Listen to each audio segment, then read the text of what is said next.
Hi, my name is Keith Cooper from Northlight Images, and in this short review I'm going to look at the Epson XP-15000 printer. Now, if you've seen some of my other printer reviews, and I've been writing them for years and doing videos, you'll realise this is a lot smaller than most printer reviews I do. In fact, the printer, the XP-15000, is, if I take an A3 Plus 13 by 19 sheet, it's about that big. So it's a pretty small printer. I'm not particularly looking at its office printing functions, which it does very well. It supports all kinds of envelope sizes. It does duplex, so double-sided printing, all kinds of fancy tricks with basic paper. There's no copier in it or anything like that. It is just a printer. But I'm looking at it to see whether it's capable of the occasional good colour print, colour photo print. And the reason I say occasional is because, like many printers like this, it's not exactly got the largest of ink cartridges. Now, if you get the ink carts, get the XL size, the slightly larger ones, larger capacity ones, they will last a bit longer.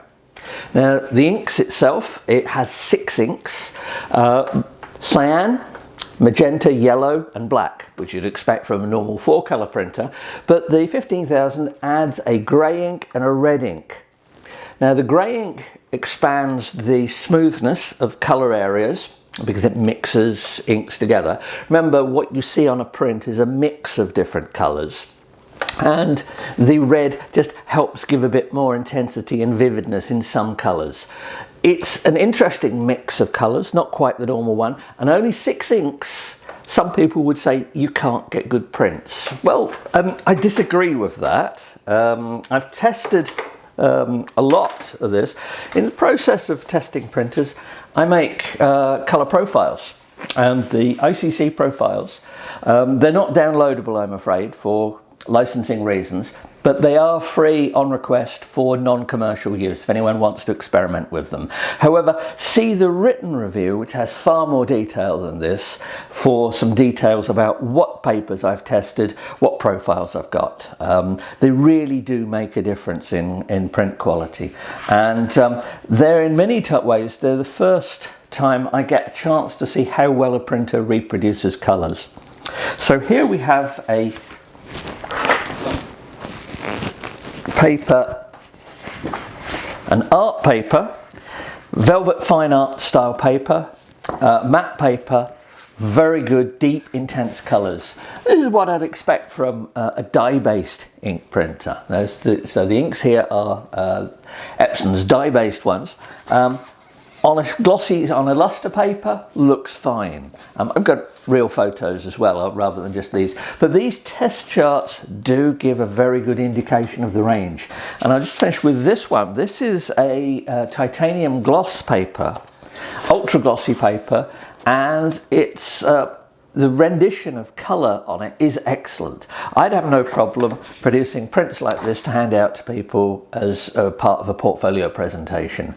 They've got a lot of impact. The colours just leap off the page, but I'll show you some examples in a minute. But back to the printer itself. I say it's relatively compact, very small compared to some of the printers I've had here. And if we look at the back here, I'll not go into the duplex unit. This entire unit comes off at the back here if you get paper jams and the like. With any printer like this, use fresh paper. If you start reusing bits of paper too often, or paper that's got bent and things, you will get paper jams. But anyway, for adding stuff into the back here, there's a tray at the bottom. Now, this has just got A4 copier paper in it.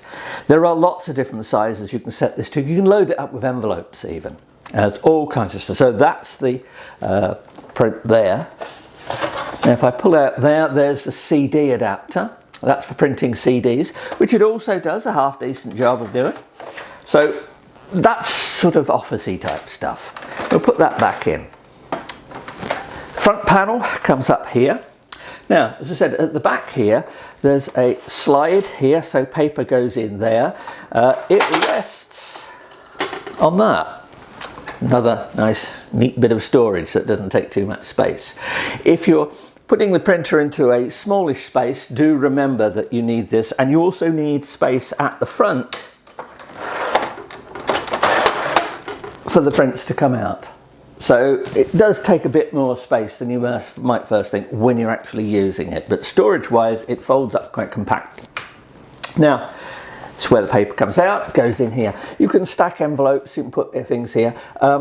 The paper feed mechanism works well. I found for a few large A3 plus 13" by 19 art papers, it needed just perhaps the weight of my finger on top just to make sure the mechanism caught it. Smaller sizes, absolutely perfect, but no real problems with paper feed.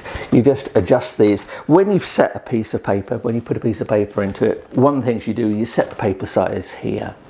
Now, when you print, and I've been printing from a laptop to this, you set the paper size obviously when you print, but I also make sure I set the paper size here. It's not essential, you can override it, but I find that setting the paper size here reminds me what paper I'm using, and it just lessens the chance of me putting the wrong paper in the wrong settings in on the computer there and potentially messing up a sheet of paper. So one neat trick I do have to show is this button here. It's motorized. That's pretty good. Now, I'm not sure whether it's meant to be motorized coming out, but I think it is just actually a closed bit. So we'll pull that back out again for that. But that's its party trick. The display here is a colour display, quite high resolution, easy enough to follow to set up.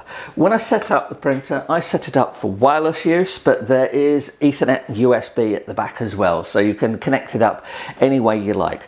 The standard Epson install software works really well, really quite quick to set up, but you can run it with this. The prints come out like that, so there's no great problem. But the prints themselves, and I've got loads of prints, so I'm not going to go through all these in detail. Have a look at the actual written articles on the Northlight site if you want more details than that. The videos I do are meant as a sort of overview to give you a feel for what the printer's like to use. So here's a picture, some cactus flowers from just out in the conservatory out there. This is printed on a smooth art paper. The colours for a 6-ink printer like this are really rather good. They look nice. I have seen better, but not at a printer that's this price. That does figure for some people. There's a border on it here. You don't have to have borders for some size. Borderless is supported on some print sizes. So there's a borderless print, that's A3, so it's different. But standard borders there, that's view of Ely Cathedral. That's done on the metallic paper, and it gives quite an interesting look with the rich colour of the stone and the light on it as to how it moves. Whether it shows up in the video here is another matter, but there we go. So we've got prints there, once again borderless. You can print canvas on the 15,000. Now, you know, people might say, why would you bother printing canvas? There's a sheet, this is print on sheet A3 plus canvas. This is a matte canvas, so it might benefit from varnishing or at least a spraying to bring out a bit more vibrance and detail in the colour. Canvases tend to look a bit flat, some of them. There are glossy canvases, but this is just the one I've got here. Here's the same image, but this is printed using Epson's print software, which is well worth trying. You'll notice it's smaller, it doesn't fit, but if you look carefully, it has a gallery wrap, so it's been produced to wrap over a stretcher like that. Now I'll look at this in more detail in another video, all of these individual printing things, but this is just really an overview of what you can do. The blacks, really nice intense blacks, that's just on an ordinary glossy paper. Nice colours, nice depth, works well. Black and white is mixed, which is no more than I'd expect for a limited ink set like this. If you want to print black and white, You get something more like an Epson XP-15000 A3 Plus size printer, which I've reviewed recently. Now that produces stunning black and white. Now I have some good black and white test images here, but it's very much a matter of testing, because you may find that the black and white print mode works better. This is using from the Epson driver, or you may find that using a profile gives better results. Also, the colours can look different under different lighting. So we've got LED lighting here with a bit of daylight coming in, and these look fairly neutral. These are various test images I use for working out black and white performance. They look fairly good. I've seen better. It can do quite good, but this is not a printer you'd pick for high-end black and white printing. You have to say, given the size of the ink cartridges, it really is a printer I'd prefer to use for occasional prints. Probably not this size, because you will get several dozen prints like this before you need to exchange cartridges. But the cartridges are not huge. They don't last a long while. They're not bad for it, but you will need plenty of spare carts if you're going to be doing many pictures like this. In general, I suspect people would do photo prints on a printer like this smaller, and you'll get loads of those from your ink. And it's nice to have the option, and here we have one on another art paper, a test image. It's nice to have the option of being able to do the occasional large print from a small printer like this. Loads more of these. Anyway, I won't go into any more detail of the print, other than to say it's an easy to use printer. Drop that there. Get it do its trick again. If you want a general purpose printer for occasional photo printing, and nice photo prints as well, especially colour, it's really good.